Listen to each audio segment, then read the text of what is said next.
Another Just Flying episode, anybody? Yeah, let's have our next leg of the Highway 1 road trip, shall we? Get out of here at Parikawa and carry on and see where we're going to next.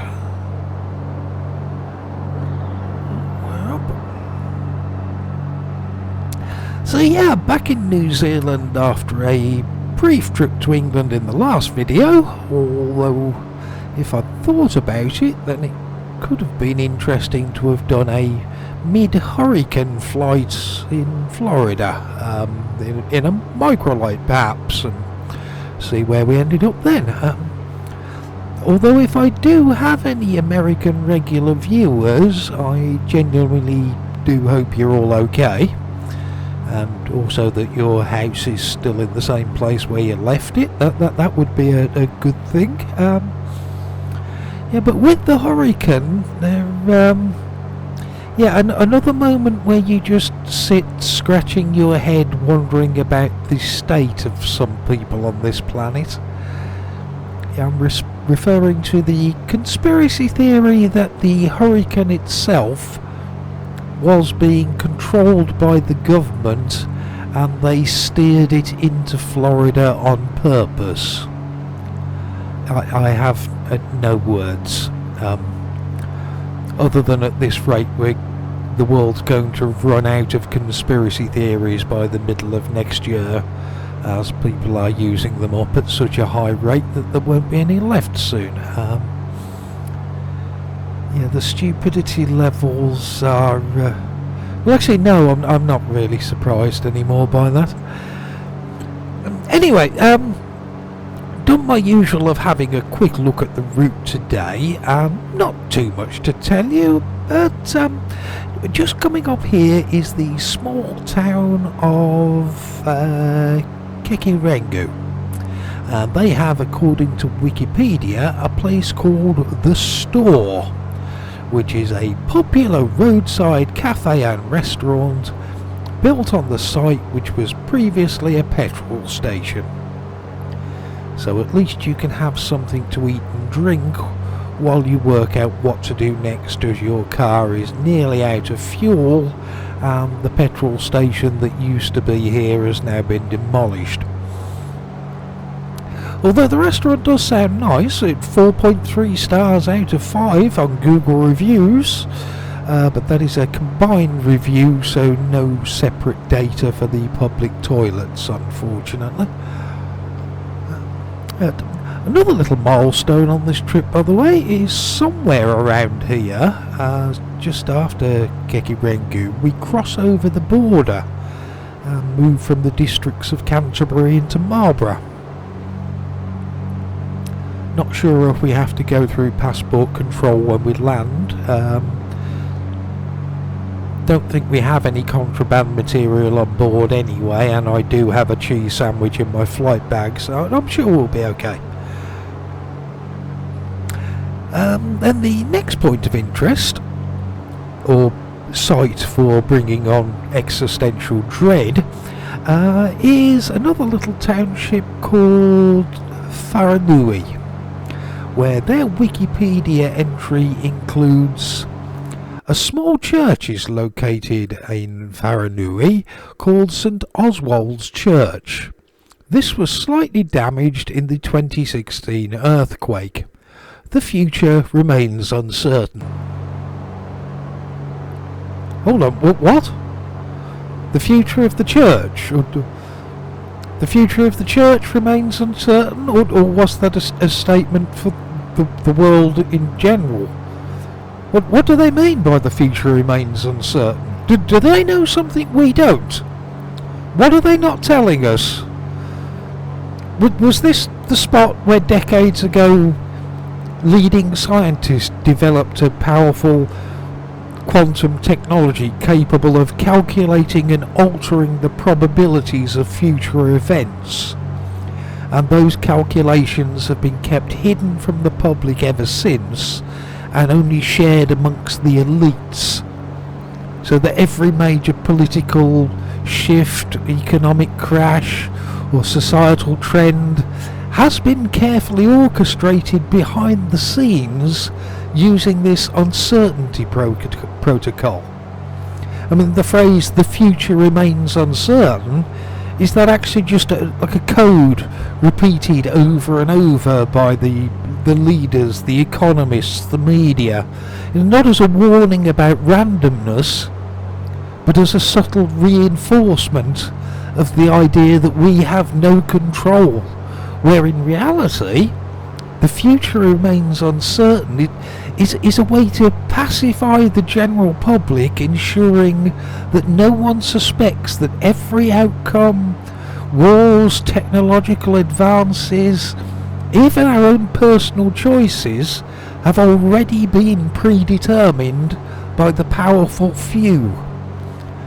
Or the future remains uncertain just could mean that the church needs a bricklayer to come and patch up a few cracks or something. It's probably that, isn't it? So no worries.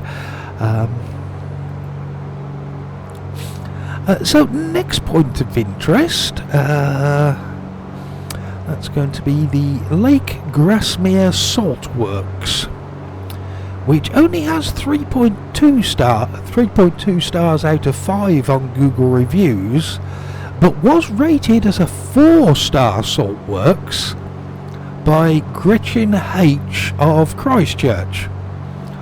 Although I'm not certain I trust Gretchen's reviews, to be perfectly honest here. Looking at her review history, she did once review a restaurant and stated that if you only get one thing here, get the dumplings, which comes with a mouth-watering sauce. Hold on, dumplings, sauce. That's 2 things, Gretchen. One thing is the dumplings or the sauce. If you're getting dumplings and the sauce, Gretchen, we have moved past one thing and had a massive 100% increase in the amount of things. Yeah, Gretchen, your one thing, it once stood poised in serene splendour, and then with a transcendental metamorphosis, it swells, it burgeons with unbridled enthusiasm, as if the very universe had whispered in its ear, and behold, before our very eyes, that one thing has now doubled. But that word feels far too plain for this miracle of multiplication. It blossoms like a wild rose, bursting forth from the earth after a long winter. It ascends, climbs the celestial ladder, shedding its former self until it stands twice as grand, twice as majestic. A transformation so profound, so complete, that it leaves one gasping for the number of things we once knew. It has been imbued with twice the vigour, twice the life force, becoming a resplendent 2 things, gleaming as if kissed by the stars themselves. 2 fucking things, Gretchen, not 1, 2 fucking things. I should probably stop reading Google reviews, shouldn't I? Yeah. Next up, the small town of Seddon, which is home to a business called Mobile Hair Colour Specialist and Beauty. And that just seems to be worded incorrectly to me. Mobile Hair Colour Specialist and Beauty sounds like you answer the door and the woman standing there says, "Hi, I'm the mobile hair colour specialist you ordered, and this is my pet antelope called Beauty, who comes everywhere with me. Yeah, just leave her in your garden while I do your hair, she'll be fine. She might dig up half of your vegetable patch, but don't worry about things like that. It doesn't always happen every time, and she might not cause any damage at all. Yeah, we just don't know, do we? Because after all, the future remains uncertain.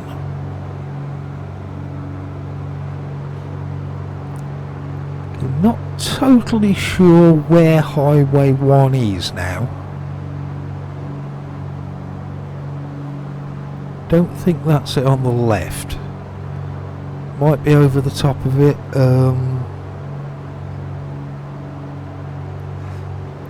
Should probably have fired up the Plan G moving map before I started this flight, as that would tell us, but never mind.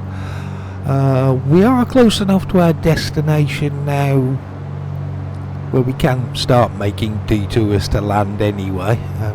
And today we'll be landing at Omaka. And unlike Highway 1, I do know where that is. Yeah, nice enough little place. Multiple runways, assorted hangars, buildings and stuff. Could be a nice one to get a big upgrade one day if I can find enough pictures and videos to be able to make a reasonable semi-custom kind of thing. If anybody does live local or happens to be passing, yeah, pictures are always most welcome. Of any airport, really. Yeah, I got fairly close on my last trip to NZ as the coach stopped for the night at Blenheim, which is the big town very close to the airfield, in case you're not from this part of the world and don't know where Blenheim is. That was part of my coach trip, as I said, when we arrived in the evening and left first thing in the morning, so didn't go very far, and certainly not as far as the airport. Do you remember the hotel we stayed at? Did a really nice breakfast though. Yeah, very, very impressed with that. Yeah, I don't think this is Highway 1 now. When I looked at the map to sort out all these places of interest, yeah, I remember the road did go through a pass in the mountains like that, but then it turned left and came into the eastern side of Blenheim. We're now south of the town, so I'm sure that's a totally different road, but yeah, not to worry, as we are almost here now, so don't need a road to follow anymore. Yeah, wouldn't need it for the other local airfield either, where I am a little bit confused if anybody knows a definitive answer. It seems to be called Woodburn and also Marlborough Airport. So did it change its name from Woodburn to Marlborough, or is it possibly still both, and Woodburn if you're military and Marlborough if you're a civilian aircraft or passenger? Yeah, no idea. But back to an airport with only one name, or one that I know of. Not much to speak of in the way of wind, so I'm happy enough to use this runway. It's plenty long enough, and we'll be landing in the general direction of the apron area, so that saves us a bit of taxi time. Omaka Aviation Heritage Museum here too. So don't know how big that is or whether it's any good or anything. But, yeah, never got the opportunity to go, probably never will, but such is life.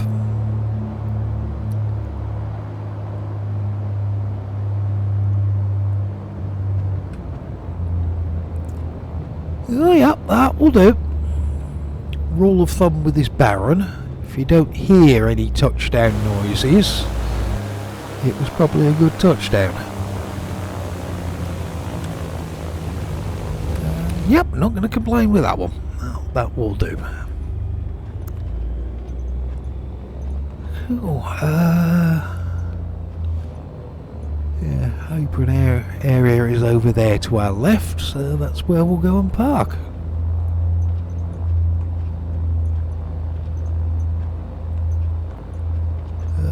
like a nice bit of asphalt just ahead of us. Yeah, stop there. That will do, I think.